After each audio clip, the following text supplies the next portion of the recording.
I was standing in my parents' driveway on a Tuesday afternoon when my mom said it. Not apologetically. Not with hesitation. Just stated it like she was telling me the weather. We can't help with his medical bills right now.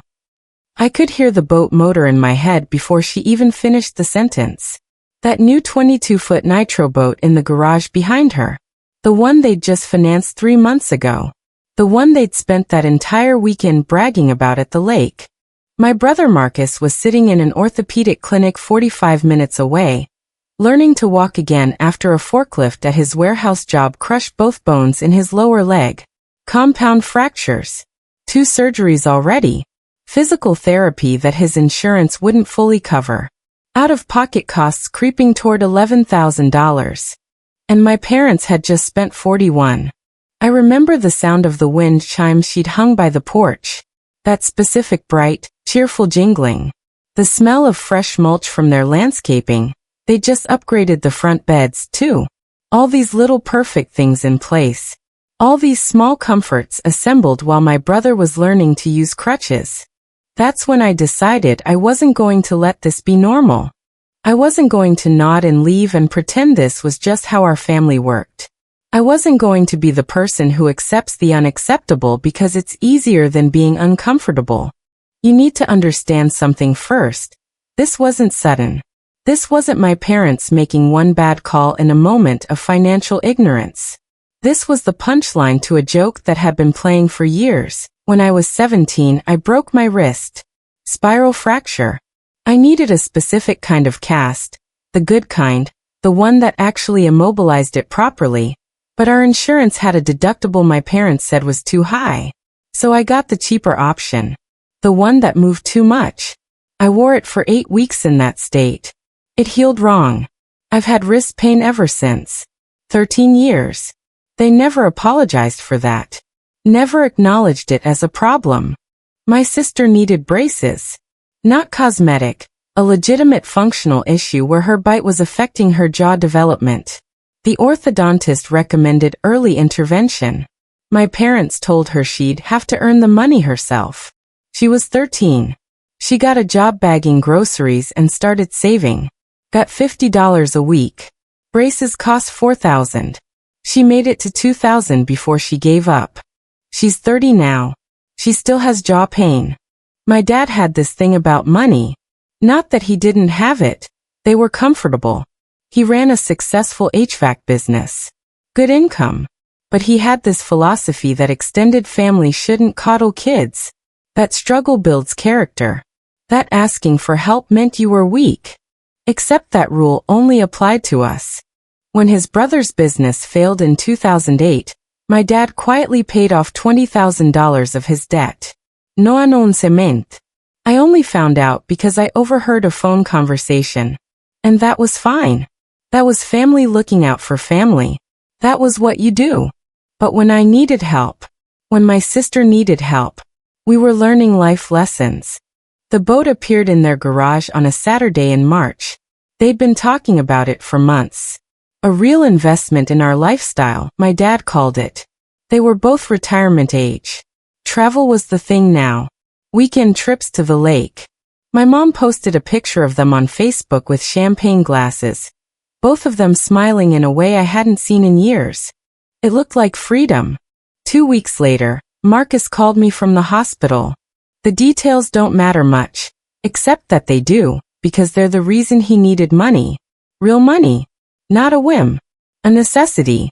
I drove to the hospital the next day. Saw him in the bed with both legs elevated, swelling that made his skin shiny and tight. He was trying not to cry. Marcus doesn't cry usually. But he was scared about work. Scared about missing paychecks. Scared about whether his leg would even function properly again. I asked if he'd called Mom and Dad. He had. He'd called them from the surgical recovery room while he was still half sedated, trying to tell them what the doctor had said, what the costs might look like. Their response: "We'll see what we can do." They never called back. That "we'll see" became a series of non-conversations. A way of closing doors without actually closing them. You can't be angry at someone for saying no if they never actually say it. 6 weeks in. Marcus had been to physical therapy 12 times. His insurance had covered some of it. Not enough. The bills were stacking up. Collection notices started arriving. That's when I found the financing document on their kitchen counter. I didn't mean to snoop. I was putting away groceries they'd asked me to buy. It was sitting there, next to some mail, partially visible. Monthly payments. $487. For the boat. 5-year loan. I did the math in my head while standing there holding a bag of frozen broccoli. 1 month of boat payments would cover almost half of what Marcus still owed. 2 months covered everything. I felt something crack open in my chest. Not anger yet. Before anger. A kind of vertigo. Like I was suddenly seeing the entire structure of my childhood differently. All those small refusals. All those "we can't afford it" all of it was a choice. I put the groceries away. I didn't confront them that day. I couldn't. I needed to understand first. I needed to make sure I wasn't being unfair. So I started paying attention. My mom mentioned needing new patio furniture. The old set is so worn out. They went to a designer showroom. Dropped $5,000 on outdoor seating they'd use maybe 4 months a year. My dad talked about upgrading his truck. Not because his was broken. Because he wanted the newer model. $60,000 for a vehicle. Meanwhile, Marcus was calculating whether he could return to his warehouse job with a partially healed leg, or if he should look for something lighter duty that paid less. I did the math again, obsessively. $41,000 on the boat. $20,000 on the truck upgrade. $5,000 on patio furniture. That was $66,000 in discretionary spending in the span of 4 months. My brother needed 11. I started writing things down. Not to confront them yet. To prove to myself I wasn't crazy. Dates. Amounts. The specific things they'd said about being responsible with money while they purchased these items. The incredible mental gymnastics they were performing. Then one afternoon, my mom sent me a text with a picture of their new furniture set. Golden hour light hitting it perfectly. Finally getting the patio we've always dreamed of. I stared at that text for a long time. That's when I knew I had to do something. I didn't plan it as a letter at first. I thought I'd just talk to them. Sit down over dinner and ask them to explain the logic. Give them an opportunity to see themselves the way I was seeing them. I tried that approach. We were at their house.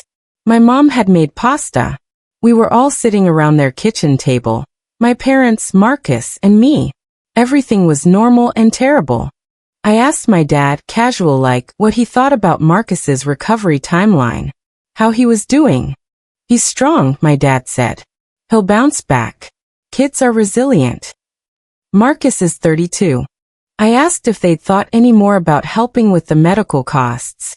The silence that followed was the kind that takes up space. My mom busied herself with sauce. My dad chewed his pasta. Nobody wanted to be the one who spoke first. My dad finally said, "That's between Marcus and his insurance company." And I felt it. The exact moment something in me decided to stop being careful. Between Marcus and his insurance company, I repeated. Not angry. Just accurate. Not between Marcus and the parents who raised him and spent $41,000 on a boat 2 weeks before his legs got crushed. That's not fair, my mom said. Her voice got small and defensive. We worked hard for that boat. That's our money to spend. And I said, it is. It absolutely is. But if you're going to spend your money on luxury items, you don't get to tell your son that you can't afford to help him not go bankrupt from an injury he didn't cause. My dad set his fork down. Your brother is an adult. He has insurance. Insurance that doesn't cover everything, which you would know if you asked. If you'd cared enough to ask. We do care, my mom said. You don't, I said. And I'm done pretending you do. I left that night, drove home, sat at my kitchen table and started writing. Not angry at first. Accurate. Methodical. I outlined everything. Every incident. Every choice they'd made. Every way they'd prioritized themselves over their children. The cruelty of it, but also the banality of it.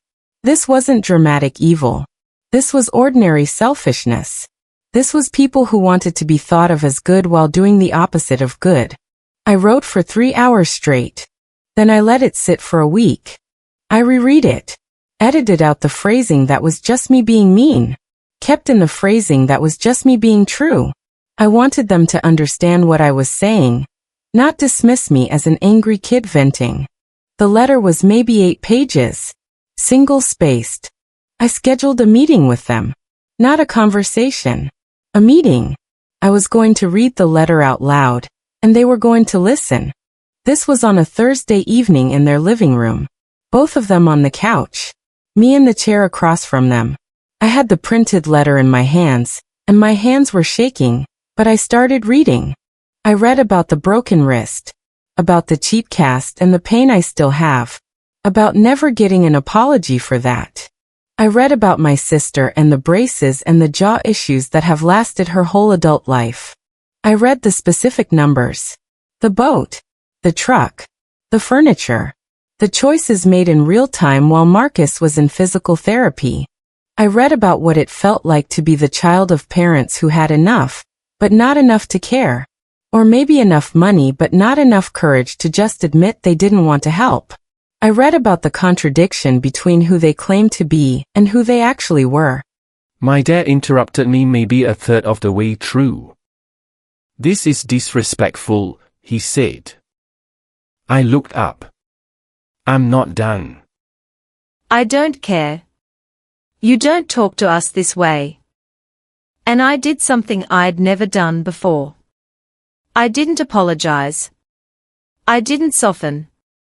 I didn't make myself smaller to make him more comfortable. "You can listen, or you can leave the room. But I'm finishing." He left. My mom stayed. She cried through most of it. Not angry cried. Quiet cried. The kind where you're realizing something about yourself that you can't undo once you've heard it out loud. I finished the letter. I put it on the table between us. I said, "I love you. And I can't be around this anymore. Not without acknowledging what this is." She tried to speak. I put my hand up. "I'm not asking you to respond right now. Just take it. Think about it. And if you want to talk about it when you've actually thought about it, we can." I left. My phone stayed silent for 4 days. On the 5th day, my dad called. His voice was stiff. He said they wanted to help Marcus with his medical bills. They were looking into the best way to do it. Would I give them his contact information? I almost laughed. Like Marcus hadn't already given them his contact information. Like the barrier had ever been not knowing how to reach him. But I didn't say that. I said, "That's good. That's the right choice." He asked if we could move past this. I said, "We can move forward. But we're not moving past it. What happened happened." 3 months have passed since then. My parents did help Marcus. They paid 8 of the 11,000 he owed. They didn't pay all of it, which tells you something. But they paid most of it. He took out a small personal loan for the rest, but it's manageable now. He's back at work. Still some pain, but he's okay. My parents and I talk. It's different though. There's a honesty to it now that wasn't there before. My mom has mentioned a few times that the letter was hard to read.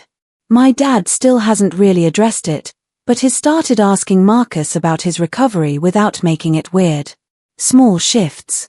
Not an apology, exactly, but an acknowledgement that something changed. The boat is still in their garage. They still use it. I don't think that's hypocritical. The boat exists now. They paid for it. I'm not angry at them for enjoying things.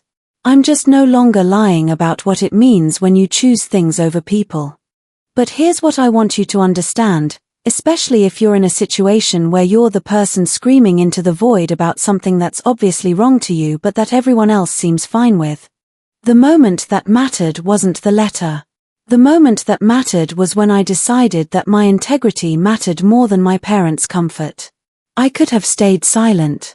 Could have smiled and nodded and pretended to understand their financial constraints that didn't exist. Could have let Marcus suffer and pretended there was nothing I could do.